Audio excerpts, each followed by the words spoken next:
rise up, rock with us, it's all groovy. Loosey-goosey, this is Scooby's doing movies. Get down and rock with us, yeah, and you'll see it's all groovy.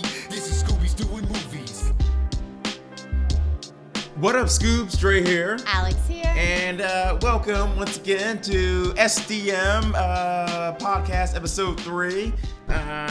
Keller, how was your week?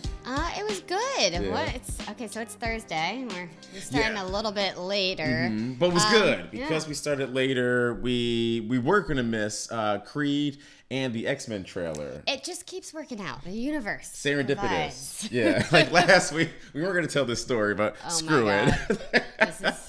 This is so bad. So maybe, I don't know if you watched our second podcast, but the audio sounded a little wonky. Yeah. And so last week when we were setting up the podcast, we were like noticing that when we were doing our audio test, it just wasn't sounding right. Yeah. 45 minutes we spend on this. We're trying everything. Oh, we came up with lots of theories. I thought that it was because the window was open. I was like, oh, the window.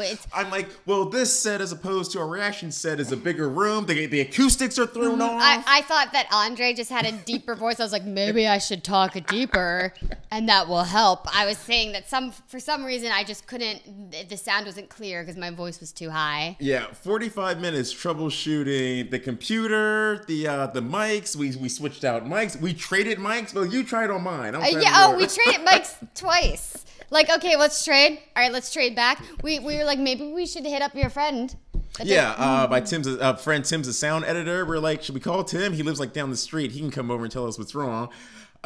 Literally, around 10 o'clock at night, as we're trying to shoot our podcast, we realized, I looked down and I realized our sound mixer isn't plugged in. Literally, we've been doing this for a year, as if we're goddamn noobs. Literally just didn't have it plugged in. It's just something that was so obvious that we were like, of course we plugged it in. There has to be some sort of deeper technological reason that this is not functioning properly. So what was happening was the computer mic was just picking up my voice, and it was barely picking up your voice. In our podcast episode 2, I noticed that, and I was like, that's weird. I'll just boost the audio. Going, I just need to talk louder into the mic and use my deep voice in a deeper tone. Yeah, we felt ashamed, and we weren't sure if we were going to tell anybody, but hey, we tried to be honest with you guys. We're open. We're family here. So we want you to know when we do something completely stupid that we should be mocked for. But that being said, besides that, your week? Yeah, I mean, week was good. I found out that I have other things that I'm interested in and that I'm good at, like cooking. Oh. I made a chicken soup from scratch this week. So for S&Gs? Known as shits and giggles. Oh. Yeah.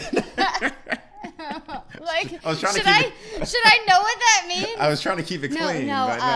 My boyfriend got sick, and so I took care of him. Apparently, I have domesticated skills I didn't even know I had. Oh, so after years of giving me crap for sentimentality, romantic, caring, thoughtful behavior, have you gone down the rabbit hole? Okay.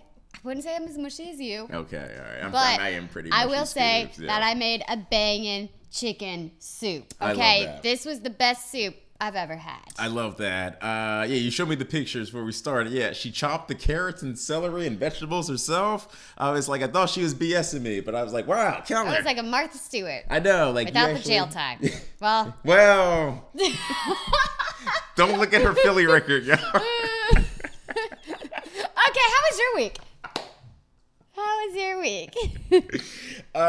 Equally as good. I work on a daytime talk show as like my not Scooby job, and I lost my stuff when I found out that coming on our show this month from Creed 2.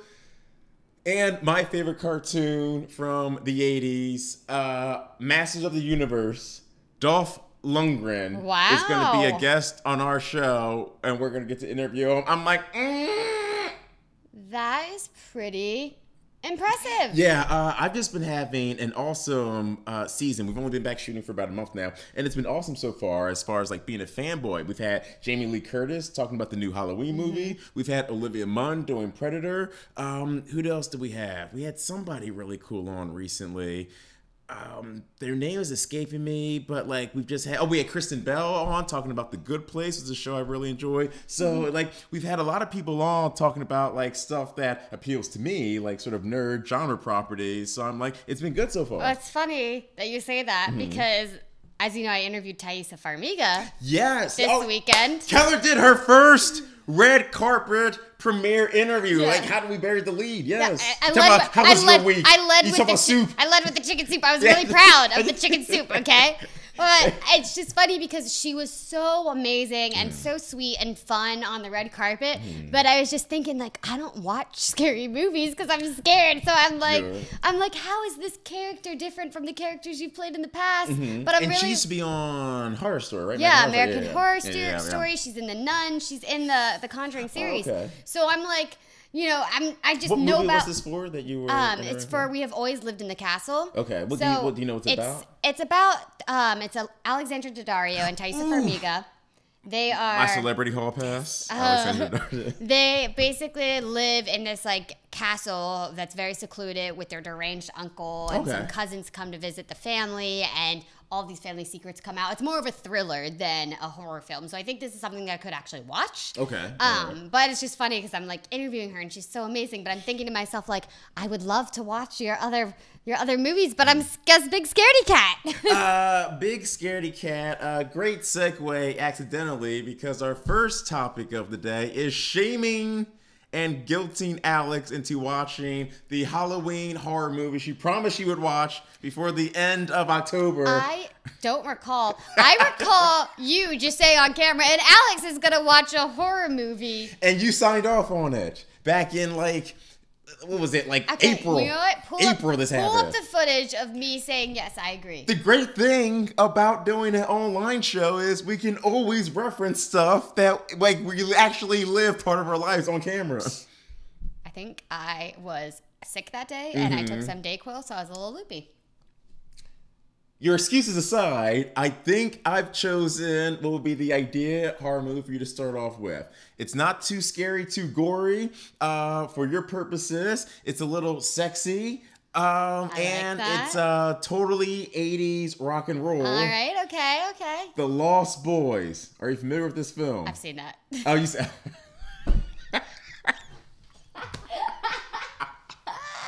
You just pitched it to me so hard. I actually really like The Lost Boys. It's not like a horror movie. Wait, you didn't... That's like a fun 80s movie. With vampires, that didn't bother you? I am not really scared of vampires. Really? Yeah. Okay. Because vampires are hot. Okay. And like fun. I'm into vampire stuff. Like...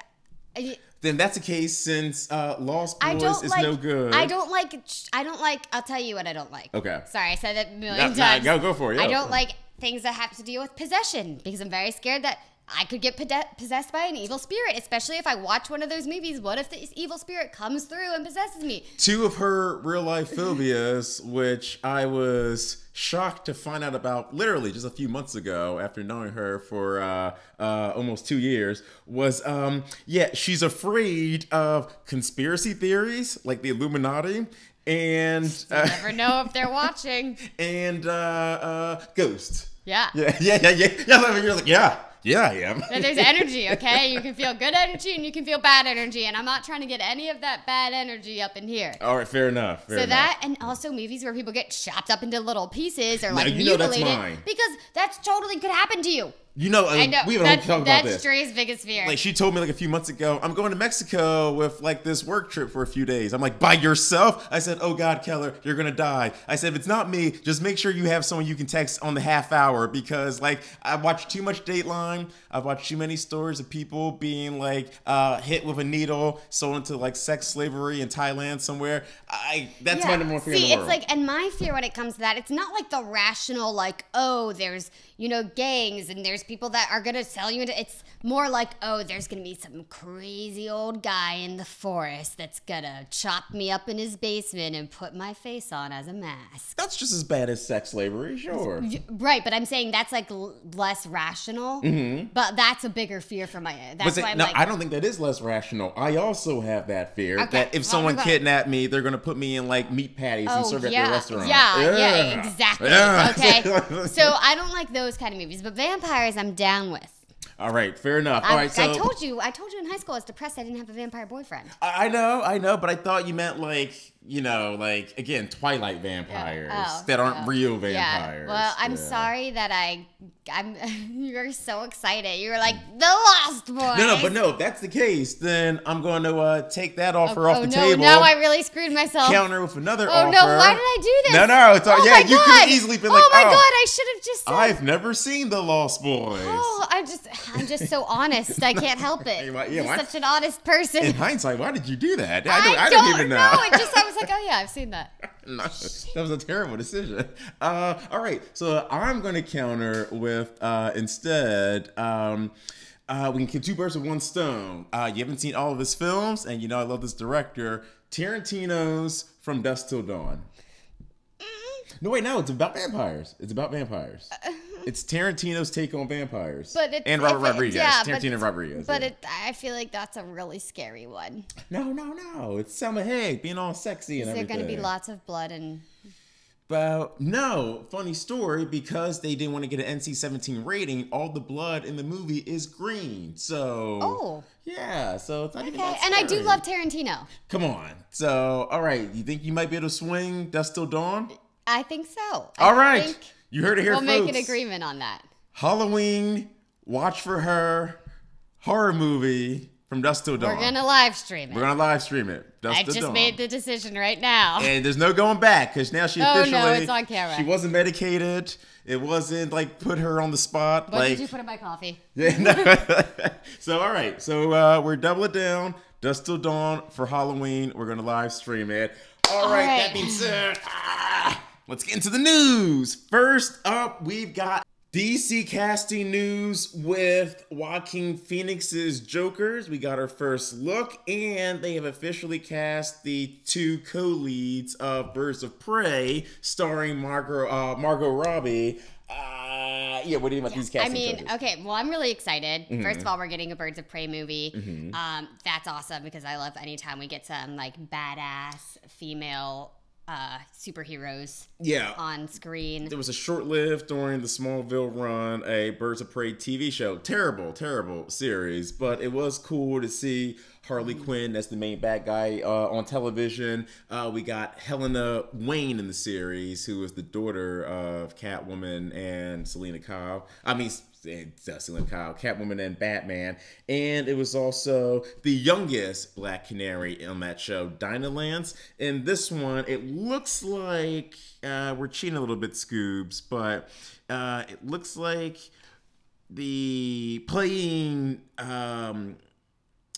Helena Bertelli, yeah, she was. There are basically two versions of the Huntress in the comics. One is, again, Helena Wayne, an alternate version of Batman and Catwoman's daughter from another reality. But the main DC world one is Helena Bertinelli. She's the daughter of a mafia kingpin. Think basically if Tony Soprano's daughter, if Meadow became a superhero, that's sort of her backstory. Yeah, well, I like that we have Harley Quinn, like, she's basically getting all these girls together to be her team. It's like, we had Suicide Squad. That didn't do too hot. So I feel like this is the chance for Harley Quinn, because she was like the best thing that came out of that movie for me, for her to shine in her role. See, I prefer Deadshot, but I get what you're saying. Like, I think Will Smith was probably the better member. Will Smith is awesome. Yeah, he's always awesome. Yeah, but like, as a girl, I love that line. Where as a girl, I was really excited. If your grades start slipping, I need you to white people that shit. You understand?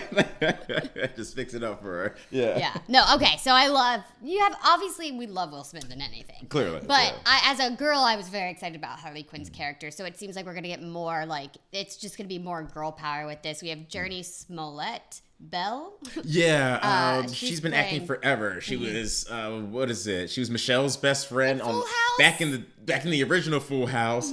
She also has been in movies like The Great Debaters with Denzel Washington.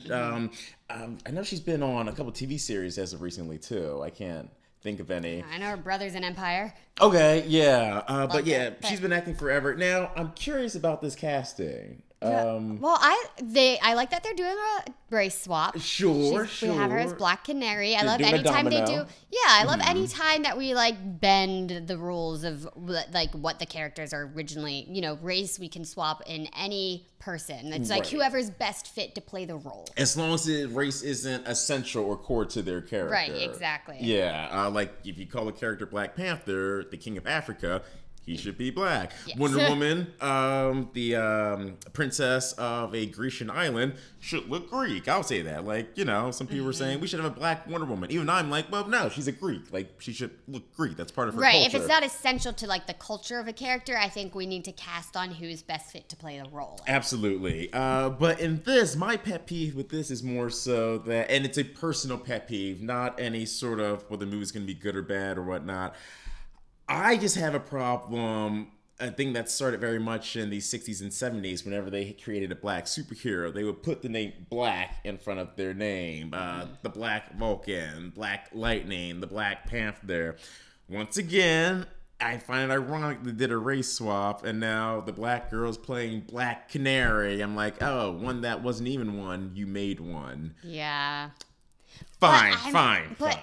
Maybe, like I said, she was just really great for the character, like the traits of Black Canary. Yes. Like maybe she was just best fit to play on screen. I hope that's not what they were thinking. Like, oh, let's be edgy and make Black Canary black, because that's not. I don't think they were. I honestly don't. I just, I know it's a personal pet peeve of mine, but I think you're right. You're allowed to have pet peeves. Thank you. Yeah, that's part of being a fan. You want to be able to say, I like that, I don't like that. If you're Star Wars fans, you know what we're talking about. But I also hope that they do keep this, because Black Canary's disguise is not only a domino mask in the comic book, she also wore a blonde wig. So I'm like, it would be cool if like she basically turned to Beyonce whenever she was a superhero. Oh, I love that. Like, wouldn't that be cool? Yeah. I'm like, okay, black girl with blonde hair, that could be a very cool look, especially in a head-to-toe black catsuit. I don't mind. And I was just talking about Mary Elizabeth Winstead over the weekend with my girlfriend. We were watching 10 Cloverfield Lane. Oh, I love her in that. Love her in that. I loved her in, not a great movie, but the Thing remake. I loved her in the Tarantino Death Proof. She's so underrated. She's one of those actresses that I feel like is not like the biggest household name that people aren't talking about all the time, but she's so talented. That is 100% what I was going to say. I almost like, this has been going back for like the early 2000s. I've been like, anytime I see her in a movie, I'm like, I like that girl, and I always wonder, why does she have a bigger career? It's like her and Emmy Rossum. Emmy Rossum finally got Shameless, but before that, I was like, I like both these actresses. They're pretty. They're both great actresses. Why aren't they as big as Jennifer Lawrence? Yeah, and you know what? This could be. I'm really glad that they cast her in this role, because this could be a breakout, like DC. It's a huge franchise. Great point. This could be her breakout moment where like people that are not super familiar with her work, or with her, like are going to be like, maybe she will be a huge genre actor for like, maybe this is gonna be her thing. No, I love that. This is gonna be her Hunger Games, Yeah, I love that thought process. She also, for you fanboys and girls, know that she was Ramona in the movie version of Scott Pilgrim. So yeah, she definitely has her geek and nerd credibility. Tarantino, Aliens, comic books, she's good. Before we move on to the Joker, I will say the one thing, and probably the only thing, because I do like this cast. The only thing that has me a hiccup is Barbara Gordon, either as Oracle or as Batgirl in the New 52, was the one who originally got the Birds of Prey, Black Canary, and Huntress together. It's a little odd that Harley Quinn is doing and also, it. That's I weird don't think to me. of Harley Quinn. I think of Harley Quinn as more of an anti-hero than a Absolutely. vigilante. Yeah. So I'm wondering, which is a distinction. I'm glad you brought up the distinction. Yeah. I'm wondering, are the Birds of Prey in this movie going to be more good or bad? Or has Harley just, are they Had a doing change something? of heart? Yeah, maybe she got tired of Mr. J abusing her, because especially, like, it's funny, I've been watching Harley Quinn and Joker's relationship on screen for years in the cartoon. I've been reading about it in the comic books, but you always chalk it up to, oh, that's just their relationship. It's like Sid and Nancy. Over the past 8 months or so of all the Me Too stuff that's going on, I'm like, they are in a really toxic, abusive relationship. Well, honestly, it would be pretty amazing if like they got with the current times and they're like, you know what, Harley Quinn she's no longer leaning on the Joker, using him as like, they don't have this toxic codependency. Because her whole she's arc in banding up with a Suicide group Squad, of women. her arc was basically, I'm waiting for my boyfriend. Yeah, it was like, but he was the prince. Like, right. Like, Mr. J will save me. Yeah. Where I'm like, girl, like, you got kung fu skills, apparently. Save yourself. Yeah. It would be great if she's stepping out as a strong, independent woman. Which I love. Yeah. They did this in later seasons of the cartoon and even the comic book, where Poison Ivy, who's her best friend, later becomes her girlfriend, basically does, like a good friend, like starts talking to her. It's like, why are you with that asshole who beats the crap out of you and doesn't care about you? He's pretty much in love with Batman. And then eventually she moves in with Poison Ivy, and yeah, they become lovers. So I love that they did that in the comic books. I hope, yes, in this movie, she's like, I'm done with this asshole. Yeah. That would be incredible. Maybe even in this movie without the Joker, like maybe we'll get some lesbian vibes from her. Maybe. That would be great. Although I still think it's weird because there are two trios of female characters running around Gotham City. You have the Birds of Prey, led by Batgirl. You have Gotham City Sirens, which is Harley Quinn, Poison Ivy, her girlfriend, and Catwoman. I'm like, why didn't you just make 2 different movies? Why didn't you make Birds of Prey and make Gotham City Sirens, as opposed, it looks like they're combining the 2 movies. I think they needed the star power of Harley Quinn. But why not do Sirens with Poison Ivy and Catwoman instead of Black Canary and Huntress? That's a good question. That's all I'm saying. I don't have an answer to that. Sometimes I don't know what Warner Brothers is thinking, but based on the cast and the premise so far, I think it's going to be cool. Yeah. All right. I'm excited for it.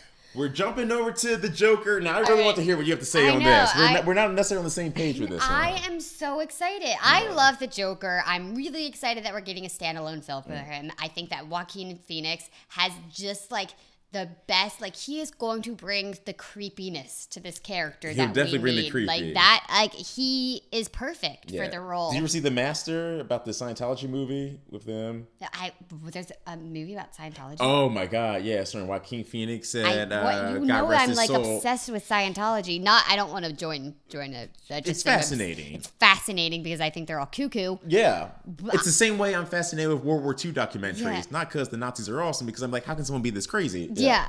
Okay, well, I need to add that to my watch list. Yes, it is a Philip Seymour Hoffman movie, one of his last few before he passed away. And yeah, he pretty much plays a version of L. Ron Hubbard. Joaquin Phoenix plays a guy who is actually, it's like loosely based, you can't call it Scientology, but it's this guy's story when he joined Scientology like in the 60s. How have I not seen this movie? I don't know. Wow, okay. But yeah, in that movie, Joaquin Phoenix playing this drug addict, this guy with like mental disability, or not mental disability, he's mentally unbalanced. Mentally ill. Like he's very angry, like prone to outbursts. So yeah, he brings the creepy. I mean, well, this little tease that we got of him when he's just standing there. And it's panning up with the music. You see like a couple eye ticks. You see like his smile slowly. Yeah, the eye tick, yeah. It's just like exactly what I wanted in the Joker.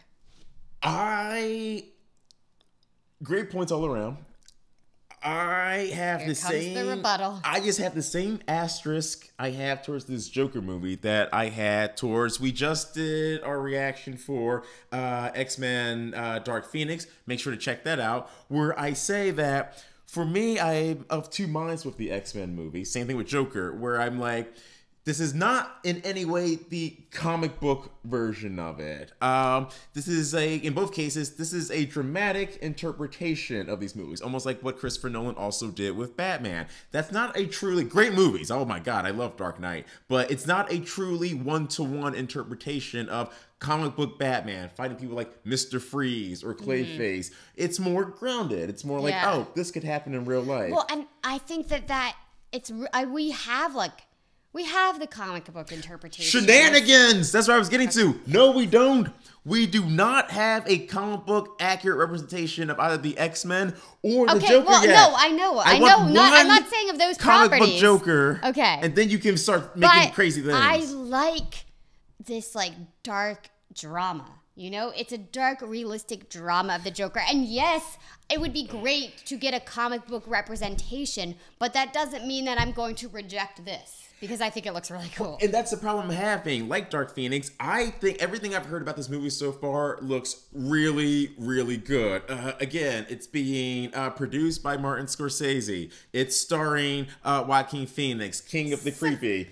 From Her to, again, The Master, this guy knows creep. It's going to be amazing. But what you just said, again, is my counter for it when you said it's going to be a dark, like, gritty crime drama.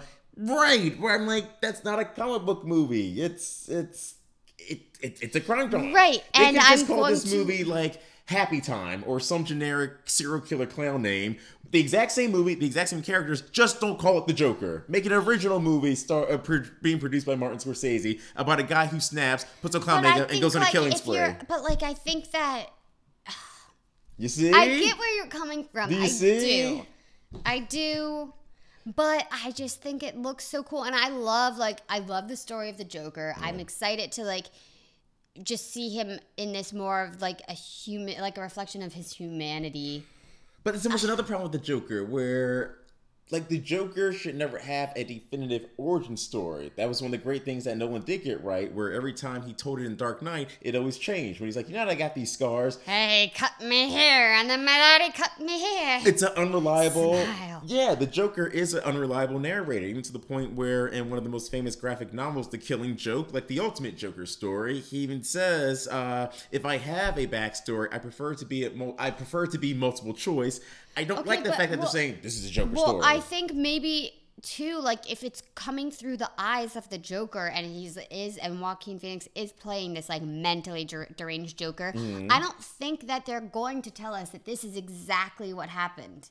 No, you're right. I think it's going to be more of like a twisted account of what may have happened in his head, but do we really know what happened? No, yeah, that's a great point. And also, Warner Bros. Did announce that there's going to be two divisions of DC films going forward. There's going to be the DCEU with Justice League and Wonder Woman and all that stuff. They're also going to be doing something called the DC Black Label Universe, which is the movie version of, for those of you who are familiar, Elseworld comics. Elseworld were a series of comics, like one famous one is called Superman Red Sun, in which they show you what it would be like if Superman's baby spacecraft crash landed in Russia instead of America, and Superman pretty much becomes a Ruski and takes over the entire Earth. So, like, Elseworld always does stuff like they've done, like, Batman versus the Dracula, in which Batman becomes king of the vampires, stuff like that. So cool. Yeah. See, and I'm excited. I'm excited for this division. I think it's just giving us more of the characters that we want to see. Because they're saying that. They're like, we can have Arthur Fleck, Joaquin Phoenix Joker, but we're also going to have a Harley Quinn abusive boyfriend Joker in the main Batman stories. Exactly. They're going to do both. You can do both. Do both. All right, fine. But I do want to say, our next interpretation after Leto, please, I just want a low-level comedian turned mob patsy who gets chased by Batman, falls into a vat of chemicals, gets his skin bleached white, and no grill, no tattoo, no Scarface cheesy leather trench coats, just paints his lips red. Like, it's the simplest makeup in the world. You don't need to get crazy with this. Jared Leto. Okay. Is that fair? That's fair. To get a chemical Joker? That's fair. I'll take that. We have a deal. All right, fine. Whew. All right. All right. So, yeah. I guess, to say we're really excited. Well, I'm really excited about these castings. You're warming up to them. No, I'm excited. Okay. I think the movies are going to be great. I just want the comic book version of them before we start. Like, now, if you want to give me a black Tony Stark who's gay and on meth, I'm like, great, we got 10 years of traditional comic book Robert Downey Jr. as Tony Stark. If you want to switch it up and get nuts, but I just want a real version before we get nuts. Okay, that's a fair request. Okay, all right. And I guess now we can go into our away from movies and our Netflix. Yeah. There was some. There was a Netflix series that you wanted to really talk about, wasn't there? Yes. So, it's a limited series called Maniac. Okay. And it's starring Jonah Hill and Emma Stone. And I usually don't get behind limited series because I get it's just the idea of the fact that it's only going to be that one series and I'm not going to be able to watch more of it. Really, it's funny, just makes me about sad. This. I'm literally opposite because I hate it when I'm like, there's 12 seasons of this show. I want something I can just down like a cool beer and being like, all right, 8 episodes. I want something that I can watch over the year. It's okay, I never have to look up or think. It's I have my show, my go-to show that I'm trying to get through all 12 seasons. Okay. So all right. yeah, it's like Maniac. It's I'm gonna commit all this time to, and then it's gonna leave me. Mm-hmm. You know. I gotcha. So, but yeah, now because you started to tell me about it before, and I was like, stop, save it for the podcast because already you were getting hype, and I love when Kelly gets hype. So this looks amazing. It was based on a Norwegian series, actually, originally. Oh, okay. But now they're bringing it to Netflix for this American version, and basically the premise is that there's a pharmaceutical trial that's running these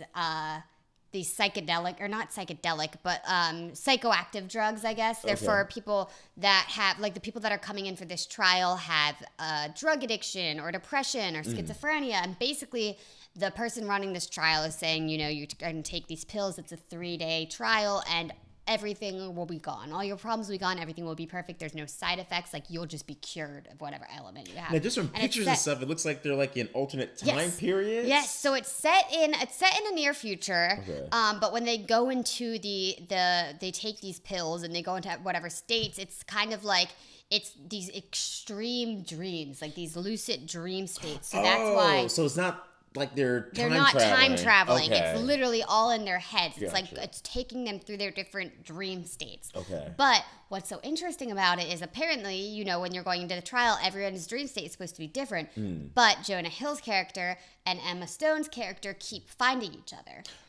Oh. So I was saying to you, when you watch the trailer, I want you to tell me, if that reminds you of any other property. It's these two, they keep finding each other. It sounds a little Eternal Sunshine. Yes! Oh, okay. All right. That's the first thing I thought of, which is one of my favorite movies, one of my favorite romance movies. I was just talking about that with Frankie. Yeah. Because I as cheesy as I am, I don't necessarily like cheesy romantic comedies. I hate things like How to Lose a Guy in 10 Days. But I like romantic comedies. Huh? I love that one. Yeah, I can't do it. But I like romantic comedies Princess Sophia have a little tragedy to it. Well, Things like sliding doors. That's how I like it. I like it because it seems realistic to me. And I like it because it says to me that you don't just get love. Love has to be earned. You have to fight for it.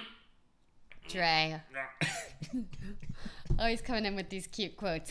But yeah, when I was watching the trailer, I thought to myself, this seems like a revamped version of Eternal Sunshine of the Spotless Mind. Okay. And now, do they know each other before they start going into those dreams? No, okay. No. Well, they meet each other at the trial. But they weren't a couple or anything before. I mean, I don't know. Okay. But I don't. Maybe we find that out down the line. I don't think so. As far as I know, they're all strangers, and I know that they're not supposed to be finding each other. They're not supposed to be constantly finding each other in these dream states. So it's a story of love, a story of, it's also battling serious topics like schizophrenia, mental illness, drug addiction. So, and how we just, try to, I think the other statement is, you try to take pills and, it will magically go away. But it's a little bit more complicated than that. Mm-hmm. And I'm really... Yeah, I love a quote that Dr. Drew is always saying, where he always says, if we treated diseases above the neck the way we treat diseases below the neck, he's I think the world would be a much better place. Because, you hear someone has mental illness, still a large portion of the country, hell, the world, especially in foreign countries, they're you don't need a therapist, there's nothing wrong with you, basically suck it up and move on. Yeah. Taraji P. Henson, we just did a story about her on our day job show, and she basically started a foundation specifically for African Americans who need mental help because the stigma is still especially in the be black tough community. You don't cry this. Just pray. If you have mental illness, just pray to God. It's called prayed away. Yeah. I actually was just reading a story on Humans of New York. I love that blog.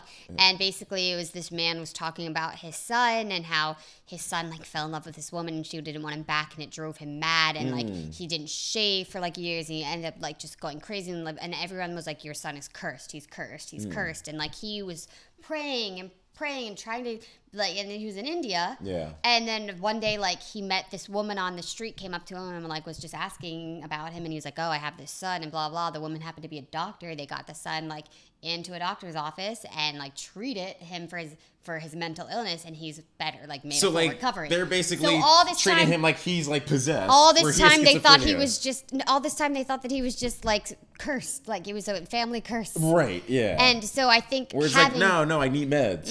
Yeah. And I think having shows that kind of tackle these harder issues, like Silver Linings Playbook, like that one of my favorite movies. Yes, great call. Also, Philly. You know we always got to call Bradley Philly. But having properties that tackle these issues, but also in a really entertaining way that gets a large audience to watch it is really important. And also, it's going to have a great cast. So I'm just super excited. No, I love that comparison. Much in the same way that, especially season 1 of Jessica Jones was in a very undercover but cool, if you recognize it, kind of way. The whole series is about sexual assault and PTSD afterwards. And I didn't even think about it until I heard the showrunner of the first season do a podcast interview. And she was like, no, it's clearly about a woman, like in a super way, but a woman who has been raped and terrorized and kidnapped. And now she's still literally having visions of this man who tormented her. Yeah. That is one of the most powerful like parallels that they draw in that show. And it's almost like you don't realize it as you're watching it, but you're learning and you're getting this lesson through this show that you just think is about a superhero. I love that. And that's what I love. Like that's the power. That's the power of TV. And famously, Star Trek creator Gene Roddenberry, he was almost like one of the first people to do this. Like, he created Star Trek to basically talk about civil rights issues on television. It's no accident that Captain Kirk had the first interracial kiss on television ever with Uhura.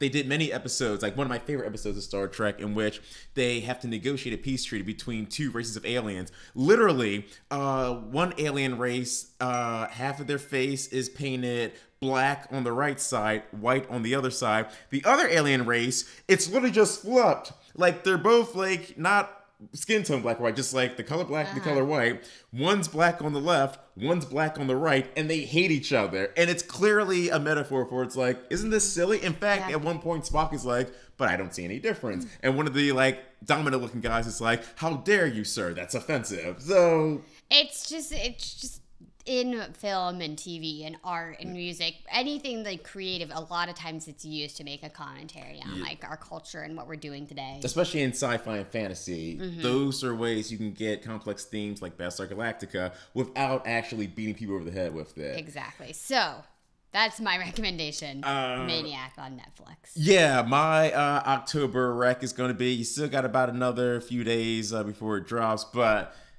Daredevil season 3, y'all. We just got Iron Fist. I didn't think we would be getting this until the end of the year, if not early January. Already, they're like, no. They're giving it to us. They're giving it to you. Especially, I think they're recognizing sort of the positive chatter of season 2 of Iron Fist. Way better than season 1. If you haven't seen it, I won't spoil anything, but pretty much the person that the show should have been starring and about in the Iron Fist the entire time. I feel like the showrunners heard fan outcries and they're like, yeah, why don't we make this person the lead and the new Iron Fist? Great series. So we roll into that. From that until season 3 of Daredevil, it ended off Daredevil's story arc at the end of Defenders. He got collapsed, so we thought at the end, at the bottom of the building, Midland Circle. Clearly, you knew he wasn't dead because they did a post-credit scene where he's in a convent being tended to by nuns. How did he get there? This current storyline is going to take a lot of inspiration from Born Again, which was a devil storyline, in which the Kingpin, Wilson Fisk, gets out of jail, finds out who Daredevil is, and literally tears his life down systematically. He could kill him at any time, but screw that. That's too easy. He spends that's what season 3 is going to be about. That actually sounds really interesting. Think about that. Think about if Tony Soprano found out like your deepest, darkest secret and used that to basically ruin your life. Like, it's not just, like, this is mental warfare. It's mental warfare. Again, he could kill him at any time, but like, no, he wants to ruin this guy's life. We're embarrassing and humiliating him. Already, we've heard rumors that Bullseye, the number one arch nemesis of Daredevil outside the Kingpin, is going to be in this season. He's pretty much a super assassin. And in addition to that, they recently dropped another last minute sort of stinger teaser with the Kingpin. Comic book accurate. You get Wilson Fisk dressed in an all-white suit, which is 100% a look that he's famous for in the comic books. I'm glad that they're giving us these nods. All right, you sold me on it. Yeah. Now, are you caught up with, besides season 1 Daredevil, any of the other Netflix stuff? I'm caught up with Defenders. Okay, all right. And not caught up with Iron Fist. I never could really. Yeah, a lot of people were like, I don't want to go down that route. I'm still catching up on my full Luke Cage. Okay. There's just so much to watch. There is. Although I do feel like Luke Cage and Iron Fist, whereas I didn't even watch season 1 of Iron Fist, I didn't care for the second half of season 1 of Luke Cage. Both these shows, again, clearly they listened to you, because a lot of the things that fans were complaining about on both shows, the showrunners said that we're going to tweak this, we're going to change this, we're going to pretty much give the people what they want. All right, well, I like that. Yeah. That makes me like more confident going into it. Like I should finish both of them. Mm-hmm. Well, did you get done Jessica Jones? Oh yeah. Okay, yeah. I love Jessica Jones. But once again, I ripped through Jessica Jones. I flip on Jessica Jones and Daredevil season 2. I feel like the season 1s were much stronger than the second seasons. The whole evil mom storyline. Yeah. I mean, I think season 1 with Jessica Jones was exciting because it was all new. That too, especially with Daredevil. Yeah. But I still really liked it. All right, fair enough. And another thing I love with this latest season of Daredevil is the fact that in season 2 he's wearing his. I never thought I would say this because I love being as accurate to the comics as possible. He is wearing his devil suit pretty much all of season 2, but after all of season 1, him wearing like that black ninja outfit without the eyes, I'm like, that looks really cool. And like I almost missed it in second season. Dre, getting excited about something that's off the comic books? Yeah, like that's not true to form. Well, and in Defenders, when he's standing there with his horns next to Luke Cage in a hoodie, Danny Rand in a suit, and Jessica Jones in a leather jacket, I'm like, he does look kind of silly not standing next to Avengers. Yeah. Like all the Avengers look silly next to each other. But you know what? I think that it's easier to like accept the changes in TV. Like when it's a Netflix show, it's like you expect Netflix to take some more liberties. Yes. And I understand why you can be like, yeah, I think that's really cool, but in the movie be like, Yeah, because if they did Daredevil movie and he wears a black costume the whole time, be like, that's not Daredevil. But you're right. TV, I'm like, it's good. And in addition to that, for season 3, it looks like he's tossed away the fancy duds again. He's back in black with the little ninja mask tied on his face and his boxing gloves. He's going beast mode. All right. Yeah. We're just going to end up real quick with a couple of things we saw that we really wanted to address. 2 pictures that we saw. They just released an image for Tom Hanks starring as Mr. Rogers. Oh, I love that. Yeah, and Schwarzenegger posted a picture wishing Linda Hamilton. Sarah Connor got to work with her on a little TV show called Chuck. I don't know if you've heard that before, but... But he posted a picture wishing her happy birthday of them pretty much 25, 30 years later. Yeah, I love that. I thought that's adorable. It's cute. It's really cute. It was a good week in Hollywood. It was. Real quick, do you have any feelings, good or bad, about another Terminator reboot? They're pretty much rebooting Terminator the way they're rebooting Halloween, which this Jamie Lee Curtis one. It's official. Thank you for letting us know in the comments. Only the first one happened in this canon. 2 to 8 never happened. It's a sequel to that first movie. Same thing with Terminator. It's a sequel to Terminator 2. They're saying the 5 movies that came after that never happened. Jerry Seinfeld didn't happen. The whole time I'm just thinking, like, how do I feel about that? You hit me with the Seinfeld. I mean, like, brought me back to. I'm like, oh, wait. Like that perked you up. The question. I don't know. I feel like what's the word, apathetic Okay. towards it. Like, I'm not like super excited, but I'm also like, I don't hate it. It's like, Okay. I'll watch it, but it's not something I was like dying for, you know? I'll sign off on that. And when it comes to the Mr. Rogers films, I love Tom Hanks, and he has become the king of biopics, from Sully to The Post to Captain Phillips. But Mr. Rogers, I'm here for. yes, I think it's gonna be a great I grew up film. with Mr. Rogers. I forgot he even played Walt Disney in that Mary Poppins movie. But my only thing about this is I just saw Won't You Be My Neighbor, the Mr. Rogers documentary, in which on more than one occasion I had to fight back tears. I'm like, this is like a perfectly, beautifully made documentary that sums up his life. I don't know if we need an acting or scripted version. But I do feel like there's a lot of people out there that aren't documentary watchers, Fair you enough. know, and I think that Mr. Rogers like deserves a scripted film that like tons of people are going to see around the world. Okay, and you know what? That's a great point. Because as well as the documentary did, it did good ... for a documentary. Mm-hmm. Whereas you're right, a motion Hollywood picture starring Tom Hanks, I think you're going to get a lot more people to turn out from that. No, Yeah. you're right. We owe it. We owe it to his See, legacy. that's why it's two of us. The ping pong, the difference of Two of opinion. us. We can make it if we try, just the two of us. Wow. Okay. I totally just outdo me there, Dre. Just totally. I'm not singing with you anymore. Scoobs, thanks for checking in with us. Any of our stories that you want to start a dialogue about or share your feelings, obviously leave them in the comments. We love hearing from you, and we want to keep that dialogue going, especially in the podcast Yeah, form. thank you guys for watching the podcast too. Definitely. Like, we've been getting pretty good numbers on the podcast. Yeah. And it's awesome that you guys actually want to listen to us talk about this Your stuff. comments have been supportive, and you always say that you like the new set. So thanks for that. Yeah, Yeah. great. Well, as always, make sure to like, subscribe, hit that bell for alerts of new episodes. Make sure to follow us on Instagram at Scooby's Do Movies. We promise we'll be less awful about posting. Thanks, gang, for stopping by. Until next time, I've been Dre. And I'm Alex. Stay groovy, Scoobies.